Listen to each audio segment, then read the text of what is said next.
क्या आप जानते हैं झारखंड की सोहराई कला को जीआई टैग प्राप्त है। झारखंड की सोहराई चित्रकला राज्य की संस्कृति का मुख्य हिस्सा है। यह हजारीबाग की आदिवासी महिलाओं द्वारा प्राकृतिक रंगों से सृजित कला अब दीवारों से निकलकर वैश्विक पहचान बना रही है।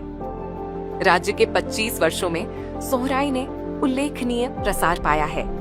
जीआई टैग प्राप्ति G20 सम्मेलन में प्रदर्शन और सरकारी भवनों में स्थान पाकर इस कला ने अंतर्राष्ट्रीय ख्याति अर्जित की है। साड़ियों और घरेलू उत्पादों पर इसके अनुप्रयोग ने कलाकारों को आर्थिक सशक्तिकरण दिया है। झारखंड की यह सांस्कृतिक विरासत न केवल संरक्षित हुई है, बल्कि पूरे भारत की कला पहचान बनकर उभरी है। धन्यवाद।